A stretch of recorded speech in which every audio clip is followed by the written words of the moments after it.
सबसे पहले आप सब पत्रकार भाइयों को हमारा नमस्कार, जो इस बारिश के मौसम में भी पूरी ईमानदारी के साथ और सौ समय पहुँचे। प्रेस कॉन्फ्रेंस का मुख्य मुद्दा है सरकार के द्वारा, बिहार सरकार के द्वारा, बिहार राज्य सरकार के द्वारा जो किसानों को सुविधा प्राप्त कागजों में है वह उनको सुविधा मिल नहीं रहा है। उनके सुविधाओं से जो है उनको वंचित रखा गया है। और इसमें सबसे ऊपर बिंदु हम यह बताना चाहेंगे कि जो बाबूबरही विधानसभा अंतर्गत जब मैं क्षेत्र दौरे पर था तो मुझे पता चला कि किसानों का आंकड़ा जो है वो सरकार को सही रूप से नहीं दिया गया है। किसानों को सही तरीके से सूचीबद्ध नहीं किया गया है, जिसमें लगभग 70% किसान का नाम नहीं है। तो कृषि विभाग के द्वारा यह एक बहुत ही बड़ा जो है वो गलती है और किसानों के साथ अन्याय है। अभी बारिश की जिस तरह की समस्या से मधुबनी जिला अभी जूझ रही है और सुखाड़ होने की स्थिति में आ गया है, तो यह किसानों के भविष्य के लिए, किसानों के जीवन यापन के लिए बड़ा ही दुखदायी हो गया है कि वो आगे का जीवन कैसे व्यतीत करेंगे। तो ऐसे में सरकार को इस सुखाड़ से निपटने के लिए जो है वो अभी से जो मधुबनी के जिलाधिकारी हैं, कृषि जिला पदाधिकारी हैं, जो भी इससे जुड़े हुए पदाधिकारीगण हैं, उनको दिशा निर्देश दे दिया जाए कि किसानों को जो सुविधाएं सरकार की तरफ से मिल रही है वो सुनिश्चित कर ले कि उनको मिलेगा अच्छे से, और जो किसानों के साथ अपराध अभी तक हुआ है वो बंद करें। अपराध कहने का मतलब बीज, डीजल, पानी, खाद, ये सब इनको मिल नहीं पा रहा। जो किसान लिस्ट में भी हैं तो उन लोगों की समस्या है कि अभी जो है वो रोपनी का टाइम आ गया है और हम लोगों को जो है सो खाद नहीं मिल रहा है, जा रहे हैं और वापस आ रहे हैं, बीज नहीं मिल रहा, अनाज नहीं मिल रहा, पानी जो है सिंचाई के लिए नहीं मिल रहा है। तो सर्वप्रथम तो जो लिस्टेड है उनके साथ भी जो है उनके अधिकारों के साथ हनन हो रहा है, और जो लिस्टेड नहीं है उनकी तो कहीं नाम ही नहीं है। तो सबसे पहले सरकार अपने लिस्ट को अपडेट करे। जिला कृषि पदाधिकारी मधुबनी को यह निर्देश मिलना चाहिए कि बाबूबरही के एक एक किसान को जो है वो सूचीबद्ध करें और सरकार के पास उस अपडेटेड लिस्ट को भेजें। और मैं माननीय मुख्यमंत्री महोदय को कल ही लिखा हूं इस विषय में कि यह जो किसानों के साथ खिलवाड़ हो रहा है, जो आपके द्वारा जो किसानों को राशि दी जा रही है और सुविधाएं दी जा रही है वो उनको नहीं मिल पा रहा है, इसकी सुनिश्चित जांच करें और यह सुनिश्चित करें कि सारे किसानों को वह सुविधाएं मिलना शुरू हो गया, और जो किसान लिस्ट में नहीं है उनको क्रमबद्ध लिस्ट करें और उनको सुविधाओं से जोड़ें।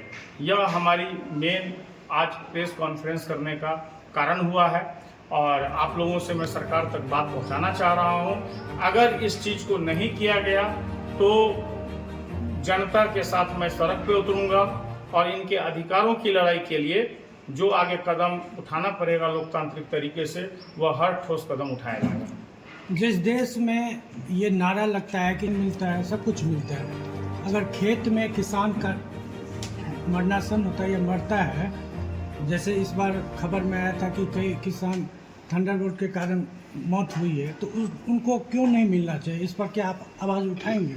आवाज़ उसी चीज़ के लिए उठ रही है, जब तक आंकड़े को सही नहीं किया जाएगा सरकार जो राशि दे रही है उसका घोटाला होते रहेगा। ये राशियों का घोटाला हो रहा है, इस चीज़ को आप लोगों को मानना पड़ेगा।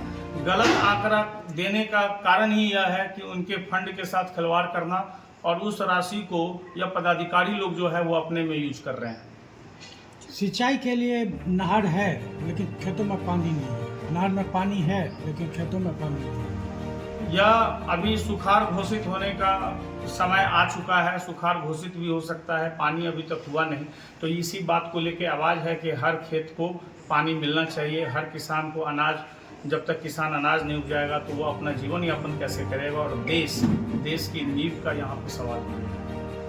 देखिए, जहाँ मुद्दा विकास का है वहाँ आप ये वैसे बात कैसे करते हैं कि मुद्दा बदल रहा है? जहाँ बात अपराध का है वहाँ ये कारण क्वेश्चन पूछना ही आपको जो है गलत है। इसमें कोई राजनीतिक अभी कोई वैसी बात नहीं है, ना वोट बैंक की कोई राजनीति है। जहाँ अपराध है उस अपराध को खत्म करना है, और ये हमने इसकी शुरुआत बाबूबरही जो विधानसभा से हमने किया हुआ है, क्योंकि मैं 2 बार पूर्व में चुनाव भी लड़ चुका हूँ और जब मैं इसी गांव का हूँ, इसी समाज का हूँ, तो मैंने अपनी शुरुआत यहाँ से की है। तो जहाँ जहाँ अपराध होगा और गरीबों के साथ खिलवाड़ होगा, वहाँ वहाँ आप हमको पाएंगे। मैं उपलब्ध रहता हूँ। मैंने सभी लोगों को कहा है कि अगर मैं कभी फ़ोन नहीं उठा पाता तो आप मुझे मेरे व्हाट्सएप पे वॉइस रिकॉर्डिंग भेजें। अगर किन्हीं का हॉस्पिटलाइजेशन का मैटर है या किन्हीं का भर्ती नहीं हो रहा है, तो कहीं एम्स में या सफदरजंग में या सरकारी किसी भी संस्थान में अपराध है, तो उसका वीडियो हमको तुरंत भेजें, उस पर तुरंत कार्रवाई होगी। और जहाँ भी मतलब स्वास्थ्य विभाग में और स्वास्थ्य के लिए जो कुछ भी करना पड़ेगा वो हम करने के लिए तैयार हैं। अपने द्वारा स्वास्थ्य के लोग आवाज उठायल गेलै, तो स्वास्थ्य में देख रहल छियै जे मतलब स्वास्थ्य विभाग के जे छथिन से प्रतिक्रिया देलखिन है या ओहिके इंक्वायरी केलखिन है? जब तक जहाँ तक जे छै से हम ई नहीं देखबै कि हॉस्पिटल के जीर्णोद्धार भेलै, हम ई नहीं देखबै कि जे सरकार के द्वारा आए ओहि पर सुविधा देल जा रहल छै, केंद्रीय सरकार के द्वारा, आयुष मंत्रालय के द्वारा, बिहार सरकार के द्वारा, वो जे छै से इम्प्लीमेंट भेलै, ताबे तक ओहि बात पर हम कोनो स्टेटमेंट नहीं देब। हाँ, डर भेलैए और अपना स्थिति को जते सही कर सकै छी तकरा वो कोशिश केलकै, लेकिन जहन इंफ्रास्ट्रक्चरे नहीं रहतै तऽ की सही करतै। जहन ऊपर से जेना प्रसूति के छै, डिलीवरी के व्यवस्था हेबाक चाही, एहि सबके जे छै से एखन कमी छै, ई सब में ई सब सुधार करथिन। एहि चीजके लेल जे छै से हम समय से कनी इंतजार कर रहल छियै। हम चीफ सेक्रेटरी महोदय से ओहिठाम से डायरेक्शन प्रिंसिपल सेक्रेटरी हेल्थ के भेटलैए, ओकरा जाँच करैके लेल हम माननीय राष्ट्रपति महोदय के लिखने छलिए कि जते प्राइवेट और गवर्नमेंट हॉस्पिटल छै ओकरा एक संगे जाँच कयल जाओ, वो अंडर प्रोसेस छै, अंडर जाँच में छै, तऽ कनी टाइम वेट केनाइ जे छै से बनै छै। एकर बाद RTI लगा के कोई जानकारी कम हासिल करबै कि आखिर की ओकरा ऊपर स्टेप उठाओल गेलै, तकर बादे हमर कोनो स्टेप। अपने द्वारा जनता के बीच में जाइ छियै, अपने जाइ छियै जनता के दुख दर्द बुझे के कोशिश करै छियै। जेना स्वास्थ्य में के लऽ कऽ जनता अपने कमी कहले, अखन किसान खेती बाड़ी के लऽ कऽ समस्या कहले, और किछु एहन समस्या? हमर अपन गाम देहात छियै, एहिठाम हमर जन्म भेल, ई हमर समाज छै। अपना समाज से जे चीज हमरा जानकारी भेटल ओहिमे सबसे मुख्य हम देखलिए स्वास्थ्य और जे कृषि व्यवस्था के साथ जे खिलवाड़ भऽ रहल छै, किसान जकरा लेल कोई नहीं छै, नहीं स्वास्थ्य डिपार्टमेंट के लेल कोई छै, कोई स्वास्थ्य कोई हॉस्पिटल गेलै, हॉस्पिटल से रेफर के खेल चलि रहलै है, वही दौरान रास्ते में ओकर मौत भऽ गेलै। सूखाग्रस्त भेल जा रहलै है, सूखा जे छै से एहिठाम बारिश के कमी के वजह से किसान पानि के लेल तरस रहलै है और ओकरा सरकार के तरफ से जे छै से सुविधा नहीं प्राप्त भऽ पाबि रहलै है। तऽ देश के लेल तऽ खतरा के विषय छै। ई किसान आखिर ई किसान कतऽ जेतै? ई दूगो मुख्य मुद्दा हम देखलिए जाहि पर फोकस करैके चाही और एखन ओहि दुनू मुद्दा पर फोकस केने छी। शिक्षा व्यवस्था भी बदहाली के दौर से गुजर रहा है, उसको सुधारने का क्या प्रयास है? शिक्षा व्यवस्था के मामले में जो ये प्राइवेट स्कूल सब जो है उस सबको फीस कंट्रोल होना चाहिए, ये लोग का जो है, और उसके ऊपर निगरानी होना चाहिए। और जो गवर्नमेंट हॉस्पिटल है उसमें इंफ्रास्ट्रक्चर की कमी है, जैसे कंप्यूटर्स वगैरह की कमी है। तो हमारा जो ये मिथिलांचल है, मिथिलांचल की जो धरती है वो प्रतिभा है, मतलब हमारी मिट्टी में ही प्रतिभा है। तो उस प्रतिभा के साथ जो है वो खिलवाड़ हो रहा है। जो चीज़ सरकार दावा करती है कि शिक्षा व्यवस्था के ऊपर हम खर्च कर रहे हैं, जैसे हम 2-3 पॉइंट को उठाना चाहेंगे जो हम समझे हैं। एक तो शिक्षकों का पेमेंट जो है वो टाइम टू टाइम होता नहीं है। शिक्षकों का पेमेंट जब टाइम टू टाइम नहीं होता है तो इसका मतलब यह है कि ज़रूर उनका इंटरेस्ट जो है वो पढ़ाने से डाइवर्ट होगा।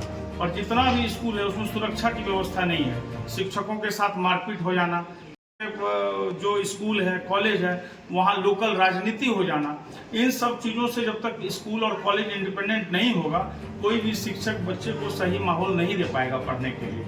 इसके बाद जो बच्चे हैं स्कूल में उनको एक सही एटमॉस्फेयर का मिलना बहुत ज़रूरी है, वो एटमॉस्फेयर उनको नहीं मिल पा रहा है। तो इसमें डायरेक्ट शिक्षकों का दोष दे देना ही यह सही नहीं होगा कि शिक्षा व्यवस्था क्यों गड़बड़ चल रहा है। शिक्षा व्यवस्था गड़बड़ होने का एक बाहरी लोगों का इन्वॉल्वमेंट, एक आपराधिक प्रवृत्ति के लोगों का इन्वॉल्वमेंट, शिक्षकों के ऊपर आपराधिक प्रवृत्ति का लोग हाथ छोड़ देते हैं। ये सब चीज़ें जो है, इन सब चीज़ों से जब सुरक्षा होगी, और सरकार को यह भी सोचना पड़ेगा कि जो भी टीचिंग स्टाफ है या नॉन टीचिंग स्टाफ है, सभी का पेमेंट जो है वो सही समय पे हो। तभी संपूर्ण देशवासियों को हमारे तरफ से शुभकामनाएं।